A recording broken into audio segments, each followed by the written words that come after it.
پروردگار عالم نے مسلمانوں کے لیے ہر آیت میں ہدایت رکھی ہے، فلاح و بہبود کی منزلیں یہ ہر آیت کے اندر اللہ پاک نے رکھ دی۔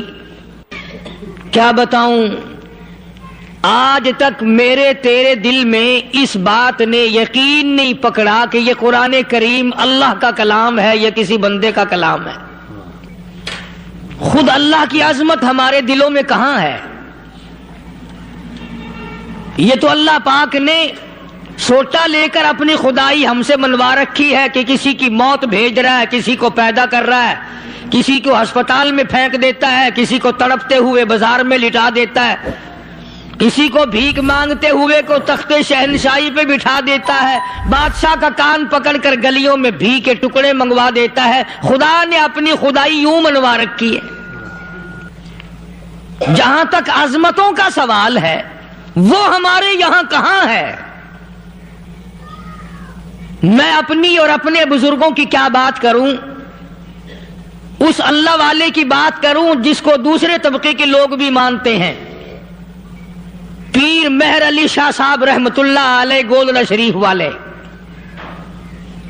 اپنی ایک کتاب میں لکھتے ہیں کہ ہر وہ سانس جس میں اللہ کا نام نہ لیا گیا ہو وہ سانس حرام گیا۔ جس سانس میں پروردگار عالم کا نام نہ آیا ہو، مالک کائنات کا نام نہ آیا ہو، فرماتے ہیں سانس بھی تو ایک نعمت ہے، جب رکتا ہے تب پتہ چلتا ہے کہ یہ کتنی بڑی نعمت تھی۔ تو ہر سانس کے آنے کا شکریہ کا طریقہ یہ ہے کہ ایک مرتبہ اللہ آدمی کی زبان سے نکل جائے۔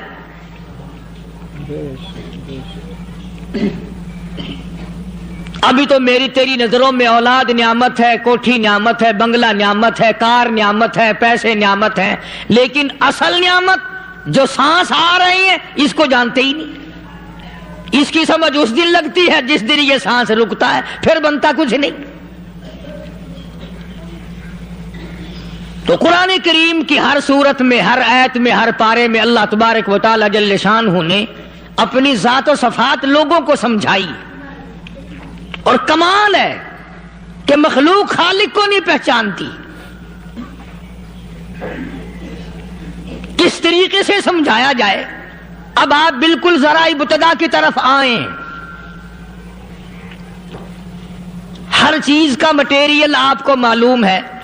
ساری دنیا کہتی آتی ہے کہ گڑ ڈالو تو گڑ کا مزہ آئے گا، شکر ڈالو گے تو شکر کا مزہ آئے گا، جتنا خرچ کرو گے اتنا ہی مزہ آئے گا، ویسا ہی لطف آئے گا۔ یعنی ہر چیز کا جیسا مٹیریل ویسا ہی مال تیار ہوگا۔ کبھی انسان نے بھی غور کیا اپنے مٹیریل کی طرف کہ میں بنا کس چیز سے ہوں؟ کبھی آدمی نے بھی سوچا کہ میرا مٹیریل کیا ہے؟ حالانکہ قرآن کریم للکار کی آواز دیتا ہے ثم جعلناہ نطفۃ فی قرار مکین،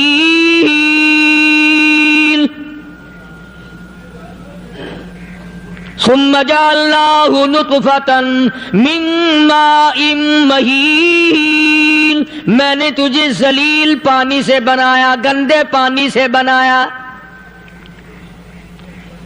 هل أتى على الإنسان حين من الدهر لم يكن شيئا مذكورا، میں نے تجھے ایسی چیز سے بنایا جس چیز کا نام لینا بھی تیرے ماں باپ پسند نہیں کرتے تھے۔ لم يكن شيئا مذكورا، اپنی حقیقت کو سوچ، اپنی اصلیت کو سوچ۔ اور پھر میں نے تجھے بغیر اسباب کے پیدا کیا۔ ذرا توجہ تو کرو، فرمایا تیری ماں ساگ کھایا کرتی تھی اور میں اندر اندر آنکھیں بنا رہا تھا۔ اسباب تو دیکھ، مٹیریل تو دیکھ۔ ماں ساگ کھاتی ہے، اندر آنکھیں بن رہی ہیں جو سارے جہان کو دیکھ لیں۔ اماں گاجریں کھاتی ہے، اندر دل بن رہا ہے۔ اماں روٹیاں کھاتی ہے، اندر دماغ تیار ہو رہا ہے۔ اماں دال کھاتی ہے، اندر زبان تیار ہو رہی ہے۔ کس نے بنائے؟ فرمایا آؤ، کبھی تم نے آسمان دیکھ کر تمہاری سمجھ میں نہیں آتا، ستاروں سے میں سمجھ میں نہیں آتا، چاند کو دیکھ کر میری خدائی سمجھ میں نہیں آتی، سورج کو دیکھ کر میری خدائی سمجھ میں نہیں آتی، اور چل تو اپنے اصلیت کی طرف تو دیکھ کر مجھے مان جا، اپنے مٹیریل تو دیکھ۔ فرمایا تیری اماں ہزاروں چیزیں، سبزیاں، ترکاریاں، دال، گوشت کھاتی ہے، اندر ہڈیاں بن رہی ہیں، ادھر چائے کا پانی پیتی جاتی ہے تیری اماں، میں اندر اندر کتنا بہترین چہرہ بناتا جا رہا ہوں۔ فرمایا یخلقکم فی بطون امہاتکم خلقا من بعد خلق فی ظلمات ثلاث۔ اور میرے بندے، میں نے تجھے 3 اندھیروں میں پالا، ماں کے پیٹ کا اندھیرا، جھلی کا اندھیرا، رحم کا اندھیرا، ماں کو پتہ نہیں، ماں سوئی ہوئی ہے، میں بنا رہا ہوں، تیری اماں کام کاج میں لگی ہوئی ہے، میں تجھے بنانے میں لگا ہوا ہوں۔ یہ پیارے پیارے لب کس نے بنائے، یہ پیاری پیاری آنکھیں کس نے بنائی، یہ کان کس نے بنائے، ان کانوں کے اندر جھلی اور پردے کس نے لگائے، یہ زبان کس نے دی، یہ دل و دماغ کس نے دیا۔ فرمایا میرے بندے کبھی تو غور کیا کر، ذالکم اللہ ربکم لہ الملک، تیری رگ رگ بنانے والا میں۔ اور میرے بندے مجھے اپنی کبریائی کی قسم، جتنے یہ تیرے سر پہ بال ہیں ایک بھی کسی اور کا بنایا ہوا نہیں، شکل تو کجا، لب تو کہاں، آنکھیں تو کون بنائے گا، ہاتھ تو کون بنا سکتا ہے، پیر تو کون بنا سکتا ہے، دل و دماغ تو کون بنا سکتا ہے، دماغ کے اندر سونگھنے کی طاقت کس نے رکھی، زبان کے اندر بولنے کی طاقت کس نے رکھی، چکھنے کی طاقت کس نے رکھی، ہاتھ کے اندر پکڑنے کی طاقت کس نے رکھی، پیر کے اندر چلنے کی طاقت کس نے رکھی، کانوں کے اندر سننے کی طاقت کس نے رکھی۔ فرمایا ذالکم اللہ ربکم، اور میرے بندے جب یہ سب کچھ کرنے والا میں اور میری یہ بات بھی مان جا، تیرا رب میں ہوں، کوئی نہیں میرے سوا تیری بگڑی بنانے والا،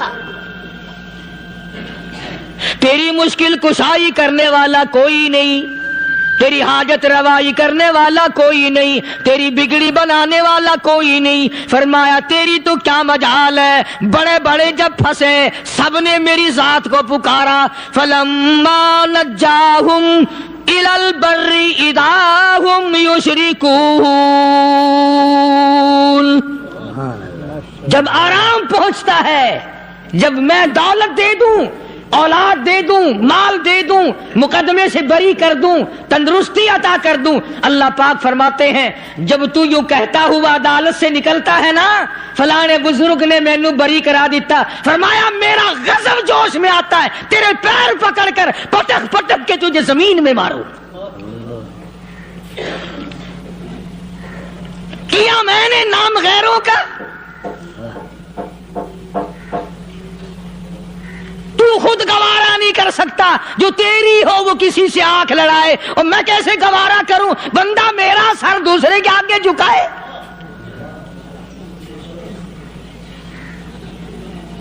میں کیسے گوارا کروں؟ اور فرمایا جب کسی کا سر میرے دروازے پہ نہیں جھکتا، پھر مجھے بھی اپنی خدائی کی قسم ہے، اگر میں مٹی اور درختوں کے سامنے نہ جھکاؤں تو میری خدائی کیا ہوئی؟ پھر در در کی مٹی چاٹتا ہے۔ کون آج اللہ کے قرآن کریم کو مانتا ہے؟ عورتوں کے اندر جو سیلاب چل گیا سو چل گیا، جو بات چل نکلی سو چل نکلی۔ فرمایا یا ایھا الناس،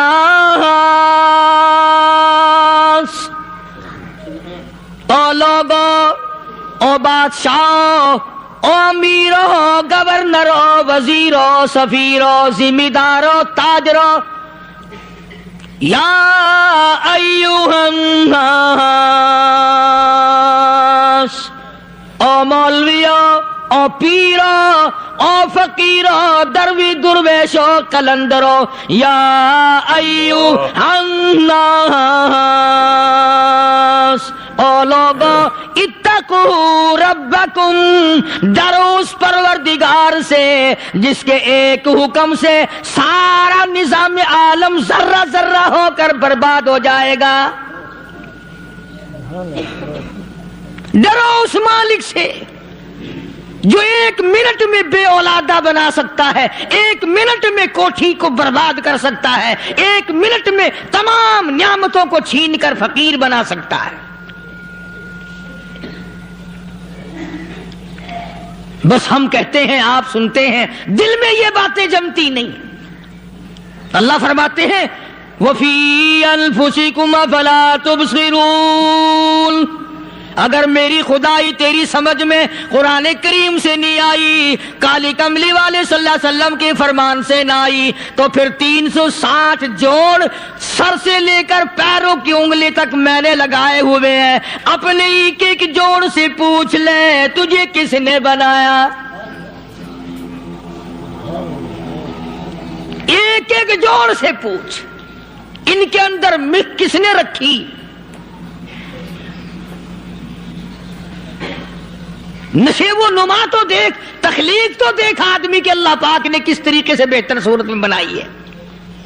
اور ظاہر ہے اللہ نے کسی کی امداد نہیں لی کہ آؤ ذرا کان بنوانا جی اچھے سے، ذرا آپ کی فرم آنکھ بنانے والی ہے، آنکھ آپ کی ہو جائے، زبان میری ہو جائے، بندہ بن جائے گا۔ فرمایا نہیں، دنیا کے کام کرتے پھرو، بناتے پھرو، چلتے پھرو۔ فرمایا میرے بندے کا بال تم کوئی ساری دنیا کے سائنسدان ٹیکنالوجی کے ماہر مل کر بنا ہی نہیں سکتے۔ تو فرمایا اتقوا ربکم، ڈرو اس پروردگار سے۔ ڈرنے کا یہ مطلب نہیں کہ نماز پڑھنے مسجد میں آ جاؤ۔ فرمایا اتقوا ربکم، دکان پہ بیٹھا بیٹھا بھی ڈر، کارخانے میں کام کرتا کرتا بھی ڈر، مزدوری کے لیے جاتا آتا بھی ڈر، گلی میں سے گزرتا ہوا بھی ڈر۔ اتقوا ربکم، ڈر اس پروردگار سے، مال خریدتا ہوا بھی ڈر، بیچتے وقت بھی ڈر، لوگوں کی بہن بیٹیوں کے پاس سے گزرتا ہوا بھی ڈر۔ اتقوا ربکم، ڈر اس پروردگار سے جس سے چھپنے کا تیرا سوال ہی پیدا نہیں ہوتا۔ فرمایا اتقوا ربکم واخشوا یوما لا یجزی والد عن ولدی ولا مولود هو جاز عن والدہ شیئا۔ فرمایا اس دن سے بھی ڈر جس دن کوئی کسی کے ذرہ برابر کام نہ آ سکے گا۔ قیامت کا دن، حشر کا دن، محشر کا دن، حساب و کتاب کا دن، اللہ کی عدالت کی پیشی کا دن، پروردگار عالم کی حضور میں جانے کا دن، نام اعمال تلنے کا دن، ہر شخص کا نام اعمال کھبے یا سجے ہاتھ میں ملنے کا دن۔ ساری کائنات جانتی ہے کہ قرآن کریم نے صاف صاف یہ بات اعلان کہہ دی کہ وہ ایسا دن ہے کوئی کسی کا نہیں بنے گا۔ اولاد ماں باپ کی بننے کو تیار نہیں ہے، ماں باپ اولاد کے بننے اپنی اپنی میں جو پڑے ہوئے ہیں۔ بیوی خامند کی نہیں بنتی، خامند بیوی کا نہیں بنتا، اپنی اپنی مصیبت میں گرفتار ہے۔ روایت میں یوں آتا ہے، ارشاد ہے محمد عربی صلی اللہ علیہ وسلم کا کہ یہ جو دماغ ہے ناک کے ذریعے بہ کر باہر نکل جائے گا، سوا نیزے پہ سورج کی تپش، آنکھوں سے خون بہے گا، اہل محشر پناہ پکار اٹھیں گے۔ اور پھر کوئی 1-2 گھنٹے کی تو بات نہیں، قرآن کریم کی روح سے اور آیت کی صاف وضاحت سے پتہ چلتا ہے 50,000 سال کا ایک دن. ذرا تصور میں تو لاؤ. ارے آج تم نماز کی پرواہ نہیں کرتے, رضائی نہیں اتار سکتے, صبح کو پڑے رہتے ہو, تب تصور میں آئے گی یہ بات کہ 50,000 سال کا دن کیسے گزرے گا.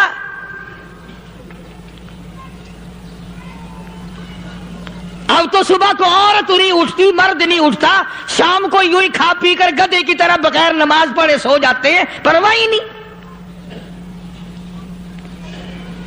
فرمایا تعرج الملائکۃ والروح الیہ فی یوم کان مقدارہ 50,000 سنہ. 50,000 سال کا ایک دن. درخت نہیں, چھاؤں نہیں, کند نہیں, کوٹھی نہیں, بنگلہ نہیں, سمندر ختم, دریا ختم, نہر ندی نالے ختم, چشمے ختم, نلکے کنویں ختم, پانی کا نام و نشان نہیں. نظام عالم کو پہلے برباد کیا جائے گا, پھر یکدم سارا وجود میں لا لیا جائے گا. اذا السماء انشقت, یہ آسمان کڑا کڑا کر کے پھٹ پڑے گا. وَإِذَا النُّجُومُ انْكَدَرَتْ, ستارے زمین پہ دھڑام دھڑام کر کے گریں گے. وَإِذَا الْأَرْضُ مُدَّتْ, زمین بوریے کی طرح سے لپیٹ دی جائے گی. وَإِذَا الْجِبَالُ سُيِّرَتْ, یہ بڑے بڑے پہاڑ ہوا میں کپاس کی طرح اڑتے پھریں گے. تمام کے تمام علامات قرآن کریم بتا رہا ہے. اور آج مسلمان ہے, میں خود ہوں, آپ ہیں, میں قسم کھاتا ہوں کہ ہمیں خدا کے کلام پہ یقین کوئی نہیں. اگر یقین ہو پھر یہ غفلت. صحابی مدنی کریم صلی اللہ تعالی علیہ وسلم کا ساری رات کروٹیں بدلتا ہے. صبح ہوئی, بیٹی نے پوچھ لیا, ابا جان میں ساری رات دیکھتی رہی, آپ کو نیند نہیں آئی, کیا کوئی تکلیف ہے؟ دیکھنے والی بیٹی کے بھی قربان جاؤں, بے چین ہونے والے ابا کے بھی قربان جاؤں. آخر بیٹی بھی جاگ رہی ہوگی تبھی تو دیکھا ہوگا. کہنے لگے ابا میں نے ساری رات کروٹیں بدلتے دیکھا, کیا بات ہے, آج نیند کیوں نہیں آئی؟ فرمایا لختے جگر او نور نظر, او میری بیٹی کل قرآن کریم کی ایک آیت سن کے آیا ہوں, ثم لم یتوبوا فلہم عذاب جہنم ولہم عذاب الحریق.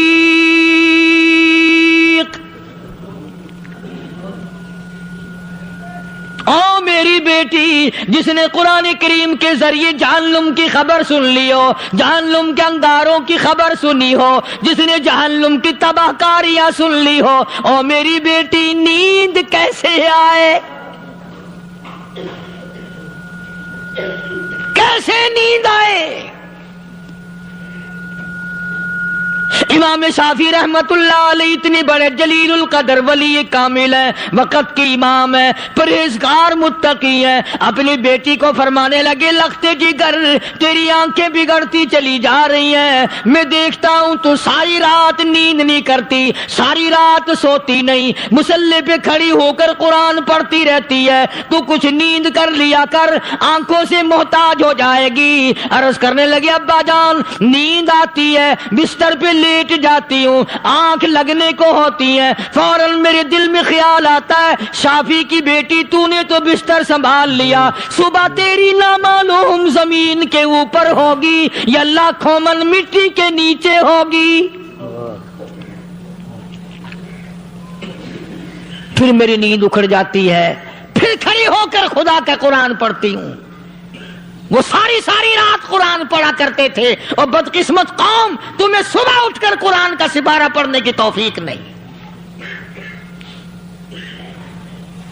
مسلمان پر قرآن کا دیدار نصیب نہیں، قرآن کی زیارت نصیب نہیں، گدھے کی طرح کھاتے سو گئے اور گدھے کی طرح صبح اٹھ کر کھانا پینا شروع کر دیا، تو رب کے کلام کا اتنا باغی کہ تو دیکھنا پسند نہیں کرتا۔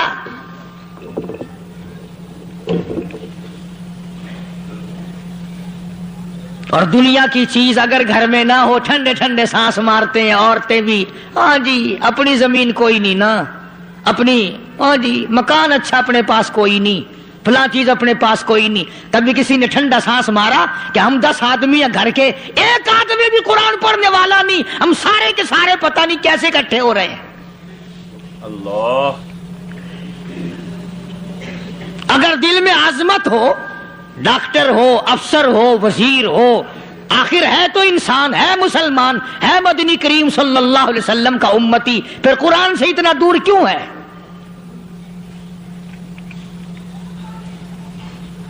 تو اللہ پاک جل شانہ نے فرمایا میرے بندے ہر حال میں ڈر، ہاں تیری ساری چلاکیوں کو میں جانتا ہوں، تیری ساری ہوشیاریوں کو میں اچھی طرح جانتا ہوں۔ فرمایا وہ دن دور نہیں، آیا وقت قیامت کا، آیا، کوئی کسی کے کام نہیں آئے گا۔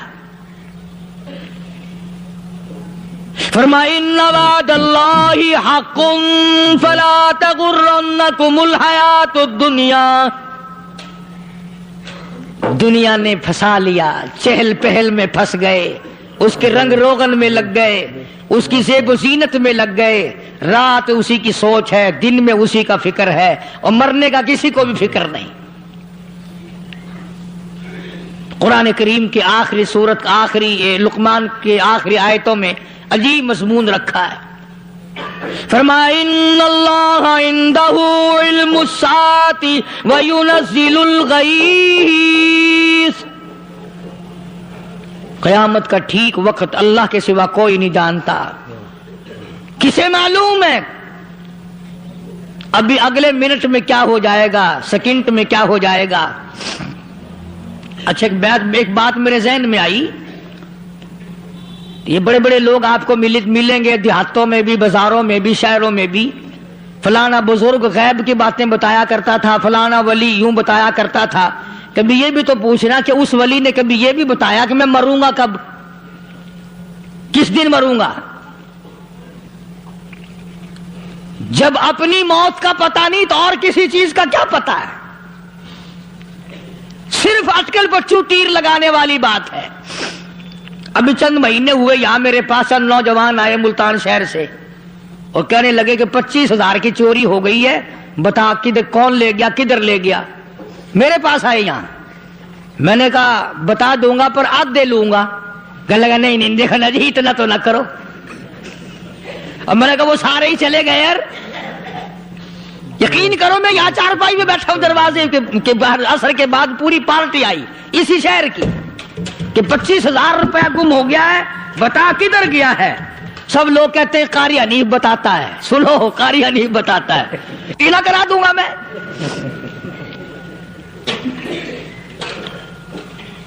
جتنا میں نے انکار کیا میرے سر ہوتے چلے گئے، اخیر میں نے بکواس کر دی، میں نے کہا اچھا بتاؤں گا پھر آدھے لوں گا۔ کہنے لگے نہیں، تماشا دیکھا یعنی اندازہ لگاؤ کہ ہم شہر سے سن کر آئے ہیں کہ قاری حنیف چوریاں بتاتا ہے۔ اللہ غنی، کس کو معلوم ہے کہ ابھی کیا ہو جائے گا؟ اللہ پاک نے کسی کو نہیں بتایا۔ فرمایا ان اللہ عندہ علم الساعۃ وینزل الغیث۔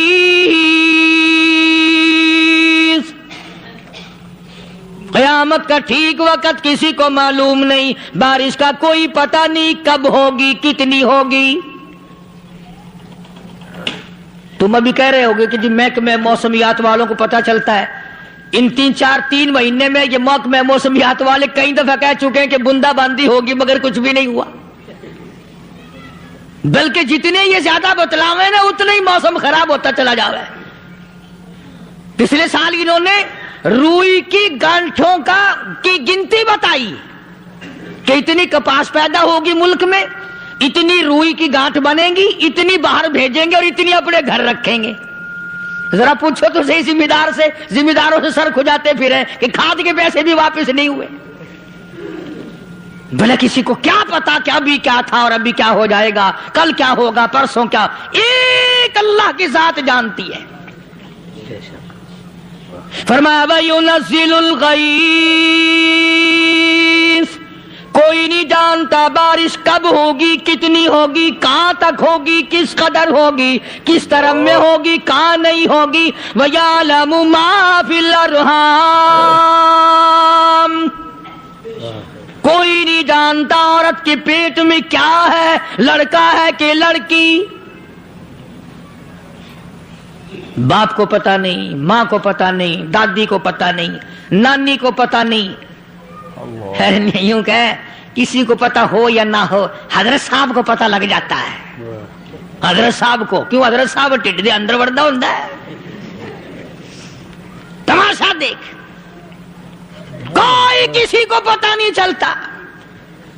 اور خدا نے اپنی خدائی کسی کو تقسیم کر کے دینی نہیں. لم یلد ولم یولد، نہ میرے ماں باپ، نہ میں کسی کا باپ، نہ میری اولاد، نہ میں کسی کی اولاد. اللہ الصمد، بے نیاز، بے مثل، بے مثال ہوں. ہمیشہ سے ہوں اور ہمیشہ رہوں گا. سام میرے محتاج ہو، میرے دروازے کے گداگر ہو، میرے دروازے کے فقیر ہو، میرے دروازے کے دستے نگر ہو. آؤ مانگو کھاؤ، موت آئے مر جاؤ. اگر اکڑو گے فرمایا پھر میں نے بڑی بڑی سزائیں دی ہیں لوگوں کو. ہاں میں تو توبہ بھی منہ سے نہیں نکلنے دیتا. کلمہ تو کلمہ ہائے نہیں کرنے دیتا میں. جب میں موت کا پیغام دوں یکدم دل کی حرکت بند ہو جاتی ہے. ہائے بھی نہیں، اوئی بھی نہیں، اف بھی نہیں، کچھ بھی نہیں. فرمایا وَيَعْلَمُ مَا فِي الْأَرْحَامِ، کسی کو پتا نہیں عورت کے پیٹ میں کیا چیز ہے. دیکھو نا، جس نے 9 مہینے بچہ پیٹ میں رکھا، جب بچہ پیدا ہوتا ہے نا خود ماں بھی کان لگاتی ہے، بتائیں گی لڑکا ہے کہ لڑکی ہے. بےتابی سے انتظار کرتی ہے، بڑی بے قراری سے انتظار کرتی ہے عورت کہ یہ دائی بول لے، کوئی اور پاس والی بول لے، کوئی اور چھوٹی بڑی گھر کی عورت بول کے بتائے کہ لڑکا ہے کہ لڑکی ہے. اور جس نے 9 مہینے پیٹ میں رکھا جب اس کو پتا نہیں تو پرلی طرف بیٹھے ہوئے حضرت صاحب کو پتا کیسے چل گیا. وَيَعْلَمُ مَا فِي الْأَرْحَامِ،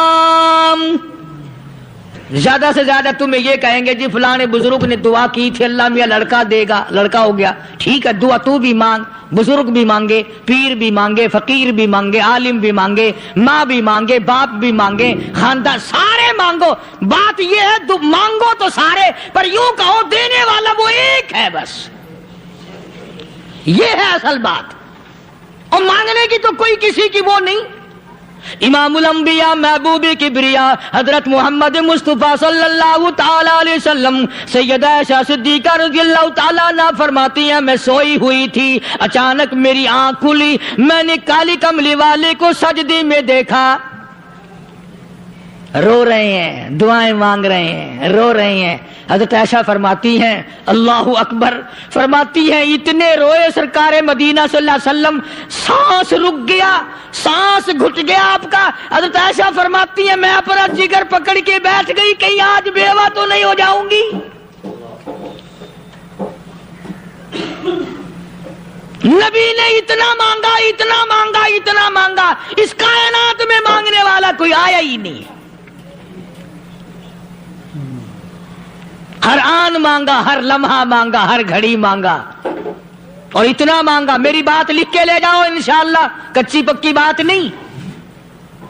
سیدہ عائشہ صدیقہ رضی اللہ تعالیٰ عنہ گواہ ہے، سیدہ فاطمہ الزہرا رضی اللہ تعالیٰ عنہ گواہ ہے، نبی کی گھر والی گواہ، نبی کے لخت جگر نوری نظر فاطمہ الزہرا گواہ. فرماتی ہیں حضور کریم صلی اللہ علیہ وسلم کا جب آخری وقت آیا آواز بالکل ختم ہو گئی، آواز بالکل پست ہو گئی، پھر بھی لب حرکت کرتے تھے، لب حرکت کرتے تھے، دونوں کی دونوں. فرماتی ہیں ہم نے کان لگایا، آواز تھی ربی حبلی امتی ربی حبلی امتی، اور میرے مولا میری امت کو معاف کر دے۔ اور خدا کی قسم کالی کملی والے نے آخری سانس تک مانگا ہی مانگا۔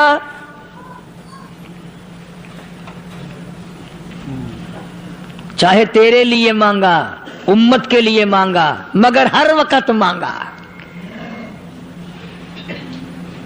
اور یوں فرمایا کہ میدان حشر میں جب لوگ چاروں طرف سے پریشان ہو کر، عاجز ہو کر، تنگ ہو کر، دھکے کھا کر، ذلیل ہو کر، انبیاء علیہ الصلوۃ والسلام کے مشورے سے جب حضور کریم صلی اللہ علیہ وسلم کے دربار میں آئیں گے، مشکاۃ شریف میں حدیث موجود ہے، ارشاد حضور کریم صلی اللہ علیہ وسلم کا، فرمایا لوگ مجھے سفارش کے لیے کہیں گے اللہ اکبر کبیرہ، تو یوں فرمایا یہ نہیں فرمایا کہ میں اللہ میاں کو ٹیلی فون کروں گا کہ دیکھنا ذرا خیال کرو امت آ رہی ہے میری، یا امت کو یہ کہے کہ رکا لے جاؤ، بلکہ یوں فرمایا جیسے امت آ کر کے مجھے پریشان کرے گی میں سجدہ کروں گا،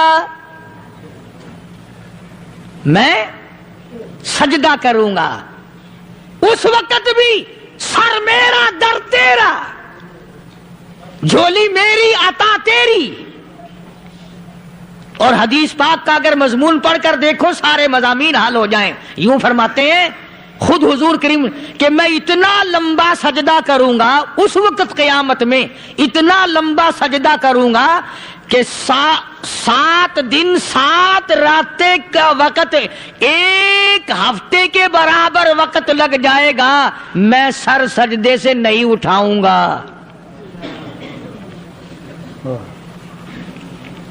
اتنا لمبا سجدہ کروں گا کہ 1 ہفتے کی مقدار وقت لگ جائے گا۔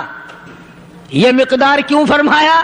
قیامت کا دن ہے نا، دن ڈھلنا نہیں، چھپنا نہیں، رات آنی ہی نہیں، رات تو ہے ہی نہیں نا، اس لیے فرمایا 1 ہفتے کی مقدار دن لگ جائے گا، وقت ختم ہو جائے گا پورا ہفتے کے برابر۔ اس کے بعد اللہ پاک مجھے فرمائیں گے ارفع راسک یا محمد صلی اللہ علیہ وسلم، میرے محبوب سر اٹھاؤ،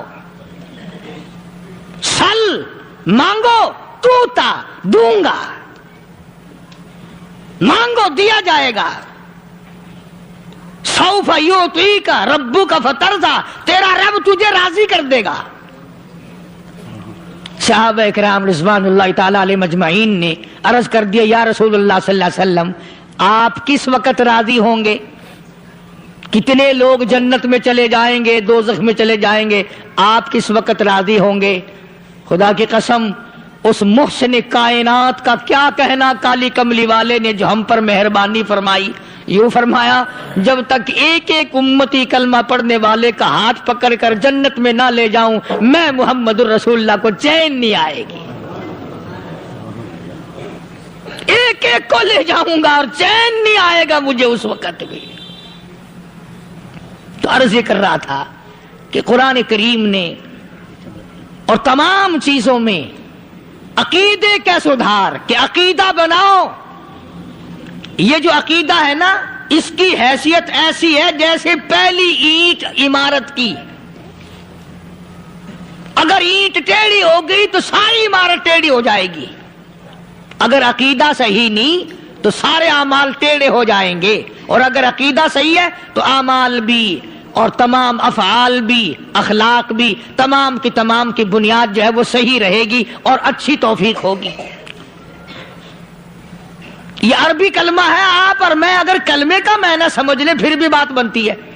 یہی تو معنی لا الہ الا اللہ، کوئی نہیں بگڑی بنانے والا، کوئی نہیں حاجت روا، کوئی نہیں مشکل کشا، کوئی نہیں تیرا ہاتھ پکڑنے والا، کوئی نہیں مجھے اور آپ کو اولاد دینے والا، کوئی نہیں بیوی بچے دینے والا، کوئی نہیں یہ ہر روز روٹی کھلانے پانی پلانے والا اس کے سوا کوئی نہیں، الا اللہ، ایک اللہ کی ذات ہے۔ اور فرمایا کہ یہ بتایا کس نے کہ یہ سب کچھ کرنے والا کون ہے؟ محمد الرسول اللہ صلی اللہ علیہ وسلم، کہ ہمارے آقا اور مولا حضرت محمد الرسول اللہ صلی اللہ علیہ وسلم نے بتایا۔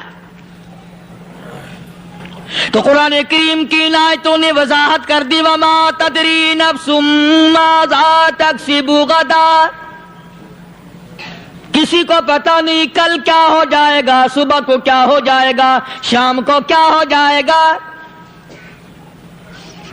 وما تدری نفس بأي أرض تموت. کوئی نہیں جانتا موت کس جگہ پہ آئے گی. کسے معلوم ہے کہ میری قبر کہاں بنے گی؟ کوئی نہیں جانتا میرے اس بدن کو جانور کھا جائیں گے. کسی کو علم نہیں ہے کہ قبر کا گڑھا ملے گا کہ نہ ملے گا، کفن ملے گا کہ نہ ملے گا، نماز جنازہ نصیب ہوگی کہ نہ ہوگی، غسل نصیب ہوگا کہ نہ ہوگا. کوئی نہیں جانتا کلمہ پڑھتے موت آئے گی یا کنجری کے گانے سنتے گاتے موت آئے گی. کس کو علم ہے کہ آخری کلام جو دنیا میں ہوگا وہ درود پاک ہوگا یا قرآن کریم ہوگا یا دعا ہوگی یا استغفار ہوگا، اور یا گالی منہ سے نکلے گی، دم نکل جائے گا. کسے معلوم ہے؟ اس لیے فرمایا وما تدری نفس بأي أرض تموت. کوئی نہیں جانتا موت صبح آئے گی یا شام آئے گی. بیوی بچوں کے سامنے آئے گی یا اسپتال میں، کوئی پاس ہوگا بھی یا کہ نہیں جس وقت موت آئے گی کسے معلوم. سجدے میں آئے گی یا کنجری کی گود میں آئے گی کیا پتا. فلم میں آئے گی یا مسجد میں آئے گی. پچھلے دنوں ایک جگہ ایک آدمی نے صبح کی اذان دی، بڑی اچھی اذان دیا کرتا تھا، اللہ کا نام بلند کیا، زمین پہ بیٹھا اور ختم. فجر کی اذان دی، جو سنے انہوں نے کہا یار ابھی تو اذان دی تھی. بس اللہ کی طرف لوگوں کو بلایا اور خود دنیا سے رخصت ہو گیا. ہاں کسی کی موت یوں بھی آیا کرتی ہے، کسی کی سجدے میں آ جاتی ہے، کسی کی مراقبے میں آ جاتی ہے. اللہ اکبر. کسی کی نماز میں آئے، اللہ کی طرف دھیان لگے ایسا لگے کہ لگی چاہے وہ چلا ہی جائے. ہمارے استاد محترم مولانا عبد الخالق صاحب رحمۃ اللہ علیہ یا کبیر والے میں تھے، بہت بڑے عالم، جید عالم، سمندر تھے علم کے. بس صبح کی نماز کے بعد مراقبے میں بیٹھے اللہ اللہ کر رہے ہیں، بس جیسے اتحیات میں بیٹھتے ہیں نا اسی طریقے سے بیٹھے تھے. دن چڑھ گیا. بھتیجے نے آ کر کے کہا حضرت ناشتہ تیار ہے، جواب کوئی نہیں. پھر کچھ دیر کے بعد آیا کہ حضرت ناشتہ تیار ہے، جواب کوئی نہیں. اور دن چڑھ گیا. ہاتھ لگا کے دیکھا کہ حضرت تو پہنچ گئے اللہ کے یہاں. کس حالت میں؟ ایسی اللہ اللہ اللہ سے لو لگائی کہ اللہ ہی کے یہاں چلے گئے. اور ان اللہ والوں کے پاس اس نیت سے لگا کرو میری آخرت بن جائے، میری قبر بن جائے، میرا آخری کلام جو دنیا میں ہو وہ کلمہ ہو، استغفار ہو، درود پاک ہو، قرآن کریم ہو، پھر تو مزہ ہے. اور اگر ہائے ہائے ہائے ہائے کرتے مر گئے تو کیا ہوا؟ فرمایا ان اللہ علیم الخبیر. میں خدا کی ذات تمام چیزوں سے واقف ہوں. مجھے تو پتا ہے نا، تیرے ایک ایک سانس کا پتا ہے، تیری رگ کے ایک ایک خون کے قطرے کا مجھے پتا ہے. اس لیے کہا کرتا ہوں کہ عادت ڈال لو درود شریف پڑھتے ہوئے چلنے پھرنے کی، کلمہ کلام پڑھتے ہوئے چلنے پھرنے کی، استغفار کرتے ہوئے چلنے پھرنے کی. پہلے زمانے میں جب ٹھوکر لگتی تھی تو لوگ سبحان اللہ کہتے تھے، اللہ اکبر، استغفر اللہ. اب گالی منہ سے نکلتی ہے، اب گالی منہ سے نکل رہی، گالیاں بکتے ہوئے لوگ مر رہے ہیں. حضرت معاذ بن جبل رضی اللہ تعالیٰ عنہ مدینے پاک میں بیمار ہے، آخری وقت ہے. صحابہ کی ایسی ایسی موت آیا کرتی تھی. چاروں طرف جتنے گھر والے بیٹھے ہیں، اماں بھی، بیٹی بھی، گھر والی بھی، بہن بھی، بھائی بند بھی، قبیلہ بھی، خاندان بھی. مدینہ شہر ہے، کالی کملی والے کا شہر ہے. حضرت معاذ بن جبل کا آخری وقت ہے. چاروں طرف بیٹھنے والے بھی تلاوت کر رہے ہیں قرآن کریم کی، خود معاذ بن جبل بھی تلاوت فرما رہے ہیں.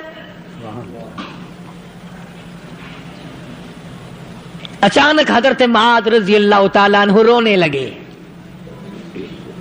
روئے حضرت معاذ. یہ وہ جوان ہے جس کو رخصت فرمانے کے لیے یمن کا گورنر بنا کر کے بھیجا حضور صلی اللہ علیہ وسلم نے. حضور صلی اللہ علیہ وسلم اس کو روانہ فرمانے کے لیے کئی میل پیدل تشریف لے گئے.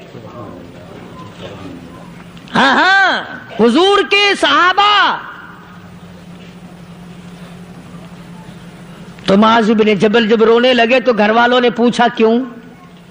کوئی بیٹھا ہوگا نا. کہنے لگا ڈر گئے؟ موت سے ڈر رہے ہو؟ موت سے ڈر کے رو رہے ہو؟ حضرت معاذ کہنے لگے نہیں، موت سے کیا ڈرنا، میں کیوں ڈروں موت سے؟ اس نے تو آنا ہی آنا ہے، میں نہیں ڈرتا. انہوں نے کہا پھر رویا کیوں رو رہے ہو؟ اللہ اکبر. صحابی کہتا ہے میرے دل کی تمنا میرے دل میں رہی، میری آرزو پوری نہ ہو سکی، میری حسرت میرے دل میں رہی، میرا شوق پورا نہ ہو سکا، میری آرزو پوری نہ ہو سکی، میری تمنا پوری نہ ہو سکی. بستر پہ موت آ رہی ہے اس لیے رو رہا ہوں. اے کاش رمضان کا مہینہ ہوتا، میں روزے دار ہوتا، گرمی کا موسم ہوتا، مجھے سخت پیاس لگی ہوتی، کفار سے مقابلہ ہوتا، میدان جہاد اور جنگ ہوتا، میں کئی کافروں کو قتل کر دیتا، پھر وہ مجھے قتل کر دیتے، میری زبان کاٹ لیتے، میری اللہ کے یہاں پیشی ہوتی، میرا رب مجھ سے پوچھتا معاذ دنیا سے کیا لایا؟ میں عرض کرتا الہی بولوں کیسے، تیری راہ میں زبان کٹا کے آیا ہوں اور روزہ رکھ کر آیا ہوں، تیرے محبوب کے حوض کوثر کے پانی سے روزہ افطار کروں گا. کہتا اس لیے رو پڑا ہوں کہ بستر پہ موت آ رہی ہے. ڈر کس چیز کا؟ یہ نہیں ڈرا کرتے تھے. حضرت ابو ایوب انصاری سب کہہ دو رضی اللہ تعالی عنہ. اللہ اکبر. کتنا بڑا مقدرہ والا جوان ہے. مدینے پاک میں حضور کریم صلی اللہ علیہ وسلم نے اسی کے یہاں ڈیرا لگایا. آخری وقت ہے، بیمار ہے ابو ایوب انصاری. مدینے سے صحابہ جنگ کے لیے چلے. آؤ صحابہ کی تمنائیں دیکھو.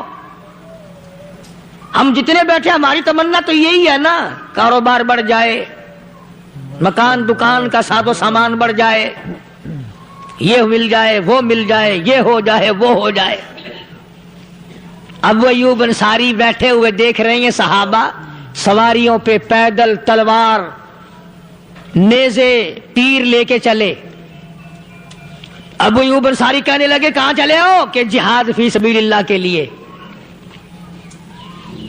کہنے لگا مجھے بھی لے چلو. سمجھ رہے آپ سارے؟ فرمایا مجھے ساتھ لے چلو. کمال ہے، بیمار آدمی اور جنگ میں بیمار کا کیا کام ہے، کیا کرو گے؟